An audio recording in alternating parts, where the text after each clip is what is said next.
Hello and welcome to another Onshape tutorial. Today we're going to go through and explain how we make the tool carry.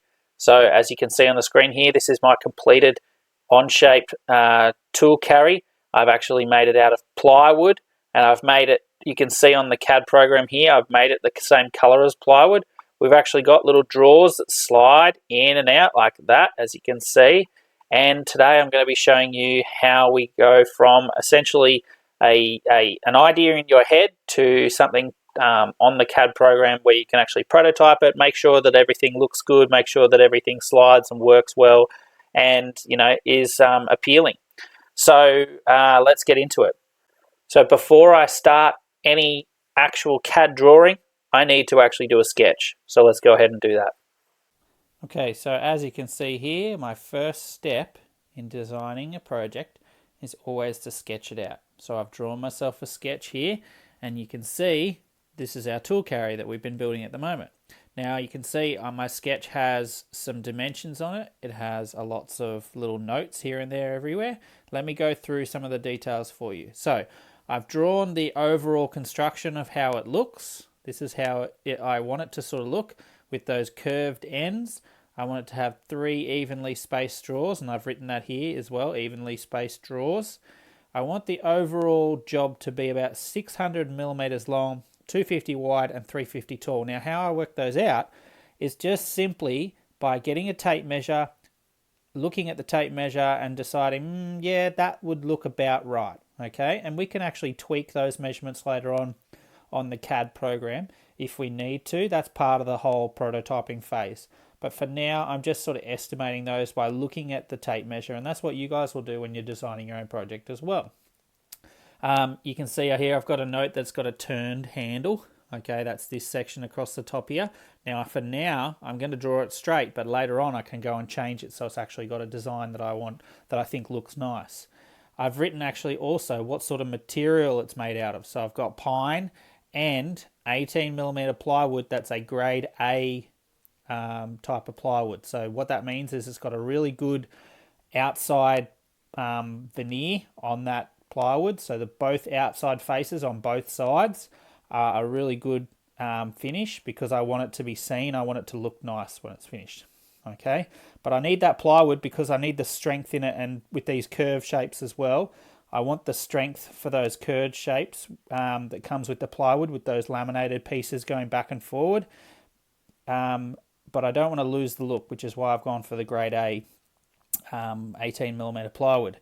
Now I could make this out of pine, but the whole job would be a whole lot heavier, and really weight is an issue when you're going for a tool carry this size. Now I've also drawn a larger drawing of the inside of the drawer. So you can see here, this is what goes in here. So there'll actually be 3 of these, 1, 2, 3, all in behind here. These are actually drawer covers with the little knob on the end there. They're drawer fronts, I should say, that cover the front of these drawers. So you can see on my drawers here, I've actually got a dovetailed end, right? And at the back here is just a simple housing joint. And I should probably write that on the plan as well. I've got a 3mm base out of that's going to be out of plywood. And I will actually make these out of the pine material that I said at the top there. I'll make it out of pine and plywood. I'll make these out of pine just because we've got a whole lot more pine. And when doing a dovetail, the plywood doesn't really suit doing a dovetail joint because you'll see that it will tend to break off on these little pins on the corner there. Now this is my sketch. This is pretty much all I need now to go ahead and start designing it on CAD. And remember, again, on the CAD program that you use, we're going to be using Onshape. On using that, it really just prototyping things. So we're seeing how they look, we're deciding how everything goes together, and we can tweak things very quickly and easily there without having to spend money on parts or anything like that. Okay, so that's why it's a really important process. Sketching, really important first. I've done that. Now I need to move to the CAD program. All right, let's do that.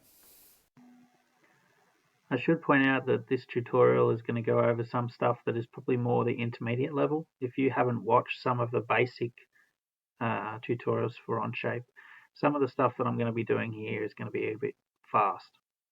So right now I'm just drawing a rectangle that will then cut the sort of curved shape on the inside of, for the ends of the tool carry there.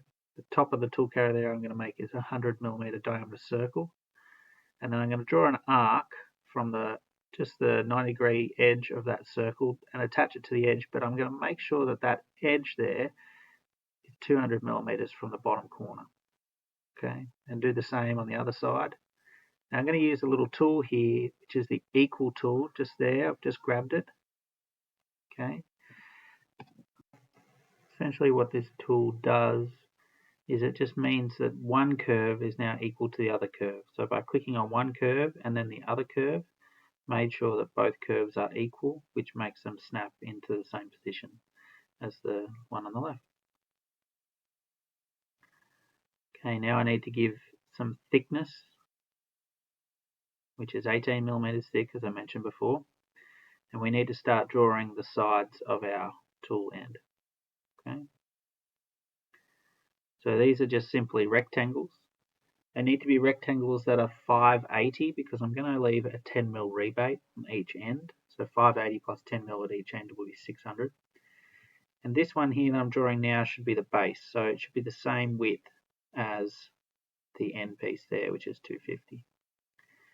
Now I need a base, I need a back, which should be the height from the corner to the bottom there, which is 200, but also minus the thickness of the base, so that's minus 18mm, so it should be 182. Again, 580 long for all of these pieces. I need another one that goes at the front. Now it'll be minus the space I have, which I've decided I'm going to have a space that is 62mm to fit the drawers in. And again, these need to be 18mm thick, so I've just extruded them 18mm there. Now I need to cut the rebates into the end piece. So let's just remove essentially 18mm strip along the two sides and the bottom of the end piece there. And then I need to decide where I'm going to put the trench that goes through the middle. So I've just drawn another 18mm strip there. And you can see I've got a red line here. It's because I've accidentally snapped it to the middle of that edge. Just deleted that little red indicator on the right there, making sure that now it can actually move the line 62mm from that other line, which is what you can see on the screen there. So it should be 18mm strip all the way around the outside with an 18mm strip going through the middle as well, 62mm from that bottom strip. Now I'm going to go ahead and trench out those by removing 8mm deep, leaving the remaining 10 on the outside there, as I said before, a 10mm rebate. And now we need to go and assemble those together. So actually before we assemble them, let's just name them. Part 1 is the end, the base, back, and then the last one is the front piece. Okay. Now into the assembly, let's put them in the assembly. 2 ends and then one of the other, each of the pieces. I'm going to use the mating tool to mate it to the inside of those rebates on one end there.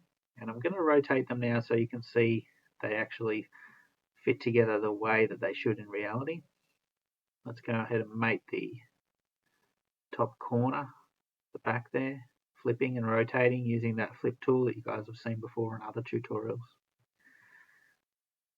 Later on we'll use a slide mate, but here we're only using just a regular mate because none of these parts actually need to move. Now I forgot to draw one part, which was actually the middle. So I'm going back into sketch 2 there and adding an extra one here. It's still 580 long, but the width of this one needs to be 250 minus 18 minus 18, so that's 214. And then giving it a thickness of 18 as well and naming it middle. Inserting it into the assembly. And then here I just need to change the angle so that I can see the spot on the end of the piece where this piece needs to join. So I need to actually take those off so they're hidden at the moment. And then that way I can actually see the little trench where this piece needs to fit. And I simply right click on the screen, show all instances, and that turns them back on. Now we can see the entire thing. Alright, I'm just going to draw a simple cylinder for the handle at the moment. The handle, so I'm drawing a circle on the screen and then extruding it up, straight up it needs to be 580 minus 16, which should be 564, and then extrude that up, and you can see that's given me a handle, and I simply need to put that handle in place. Now, so far I've shown you at least the carcass part of the tool carry, drawing the handles and the sides and the ends and fitting them together. In the next tutorial we're going to go over the drawers. Now, making the drawers is a little bit more tricky, trying to get all the parts to fit together, but we're going to also use a slide mate rather than just the fasten mate that we used for this one, which you guys might not have been as used to with the slide mate. But the drawers aren't going to be too hard to do, and you'll see in a moment how making one drawer that is evenly spaced is much simpler than making two drawers one size and one drawer another. So we'll go over that in the next video. Okay, I'll see you then.